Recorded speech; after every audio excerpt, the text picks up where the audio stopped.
Hello. On the 6th of August, I released a video drilling into an extremely aggressive fintech company called Affirm, and I concluded this. To summarize, there is so much to drill into with Affirm that it simply makes no sense to fit it all into one video. At the current price of $66, I believe the stock has room to run up, and for me, it's an easy 2x opportunity in the short medium term. Following that rather short drill, Affirm reached a high of $123 on Friday the 10th of September's market close, meaning an absolutely absurd, wrist-slicing 80% pop if you did not see the opportunity I saw at the time. Why and how on earth did Affirm explode? If you've read the news, you may already know they secured a game-changing, earth-shattering deal with Amazon, but for me, that deal is still very much underestimated, and in this video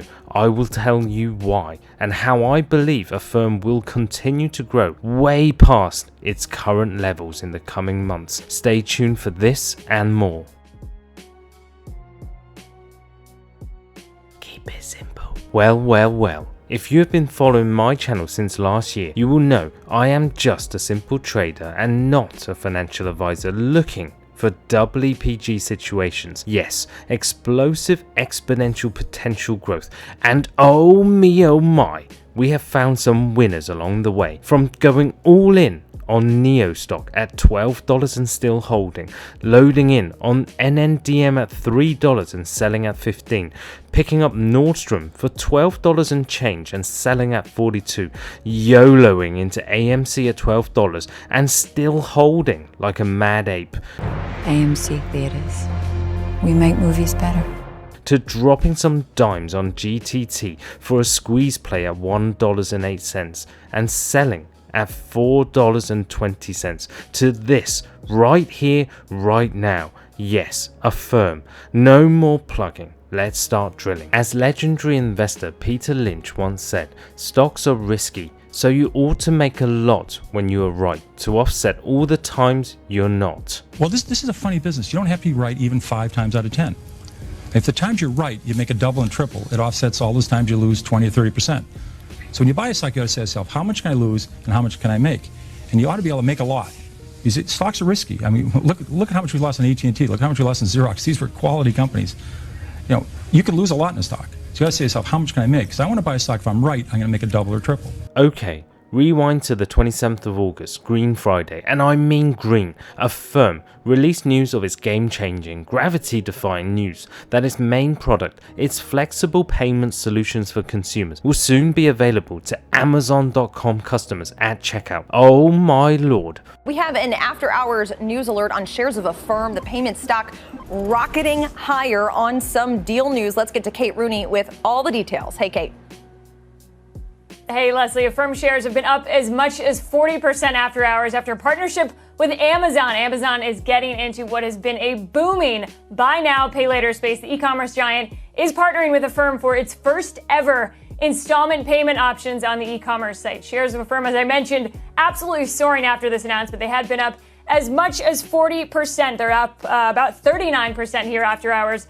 This is a sickening partnership that I believe will be so big and so huge that it does confirm for me that Affirm will be a beast of a fintech solutions company that will now have serious EPG moving into the months ahead. In my last drill, we drilled into the business model, the products, and what Affirm stands for. With this partnership, consumers who have been using Affirm's buy now, split the payments later services will be likely spending more money on Amazon, which is a huge win for Amazon, but obviously more so for Affirm. The market clearly liked this, retail clearly liked this, and I'm sure the boys at the big institutions like this as a stock exploded to $99 on the day of the Amazing Zone deal. You cannot be telling me that this is pure retail pushing the price, or that it was somehow some form of FOMO buying. It's actually quite clear the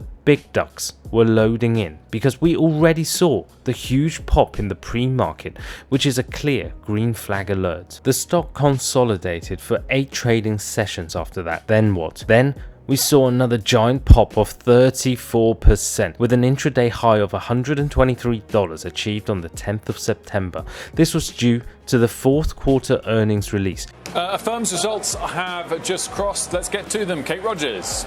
Hey, Wolf, and that stock is soaring by nearly 10%. No, I mean, the results were amazing. I mean, it surprised us on the upside. And I think what's especially interesting on the results is you're seeing the average order value, right? Like the bull case on Affirm is that the average order value or the average ticket value will come down and be more of a kind of everyday ticket items, like everyday things that people are buying and not just big things like Peloton. And you're seeing that trend continues to come down. That's a huge positive. And of course, the most interesting thing is the Amazon deal is not included in the guide. If you're confused, don't be.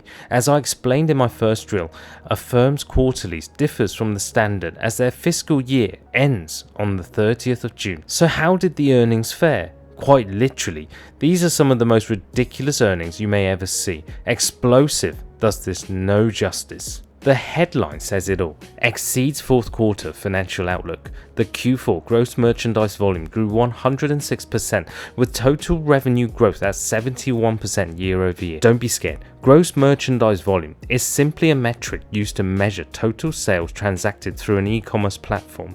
What does that mean? It simply means their consumer growth has been exponential over the last year.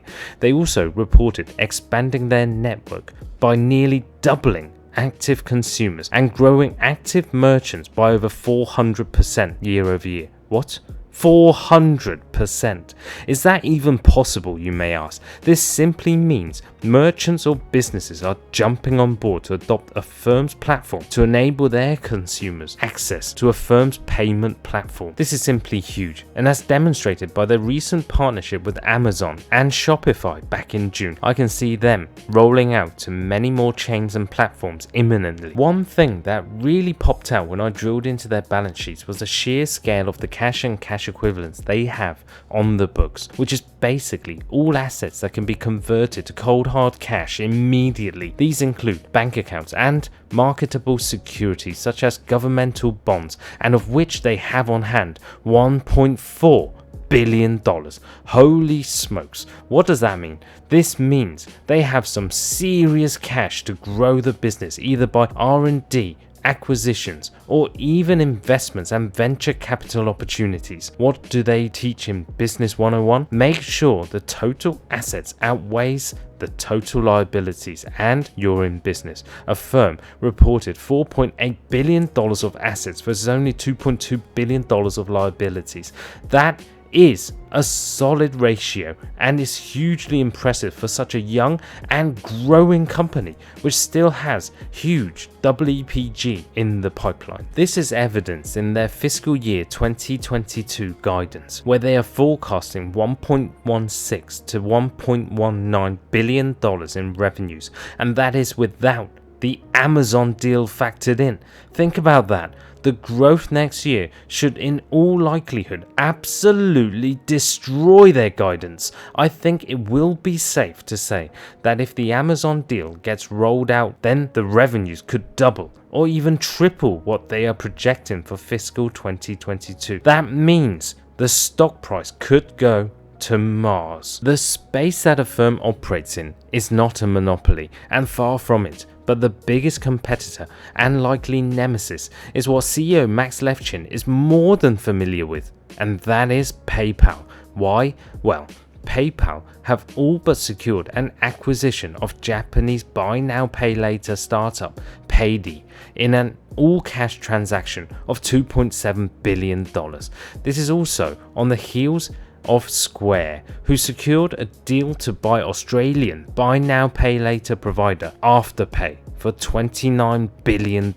When worlds collide, it'll be PayPal versus Affirm. Okay. Maybe Square versus Affirm. Now, the space is heating up, and if Affirm wants to control the market share, or at least win enough of it to make their business viable in the long term, both in growth and in continued growth, then I believe they need to secure more partnerships moving forward. Unlike PayPal and Square, who have other branches of fintech payments as part of their business platform, Affirm is a much more boutique offering and specializes in buy now pay later. For me, Affirm can win this space, but they need to expand globally to really monopolize this sector. Until they can do so, I think in the longer term, based solely on their current model, then I believe although the growth in the coming 1 to 3 years could still be explosive, I think it could be fairly limited thereafter. Having said that, I believe CEO Levchin must already be devising plans on how to expand the business. We're launching a ton of really cool new products, and I'm at my happiest when I have a chance to build and deliver something new. So this Debit Plus card that we're announced, we have all sorts of stuff that didn't even make it into the earnings call. This thing called adaptive checkouts that we're bringing to market to our merchant partners. The huge partnerships that we've announced, the ones we're testing, the ones we have, the scaling of the Shopify relationship. Fundamentally, what we're doing is we're trying to be different and best at what we do. And a huge part of it is the mission itself. You know, we 10 years in, not a penny of late fees, no gotchas, no deferred interest. All of that is what solidifies our partnership with the end consumer. And we continue to bring interesting new things that no one else has done, can do to the merchants and deliver results. Larger carts, better checkout experience, higher ticket transactions, etc. So I feel very, very confident in our ability to compete, again, because we're launching all these cool new products.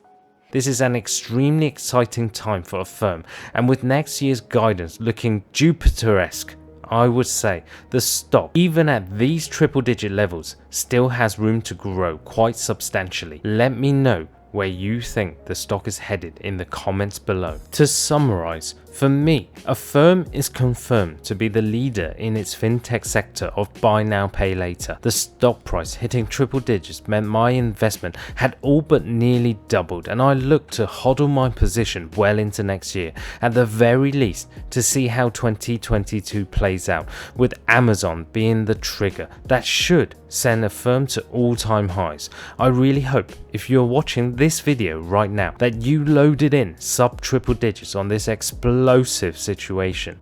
The only way to do this right is you have to think in years, not quarters, not today's pop or tomorrow's whatever. Thanks for watching, and please note, in my opinion, Affirm only has one direction to go long term, and that is up. So please take this drill with precaution, and always do your own due diligence. If you found this video informative, then do me a simple favor and simply consider just consider subscribing to my channel so you can get a pop-up when a new video is uploaded.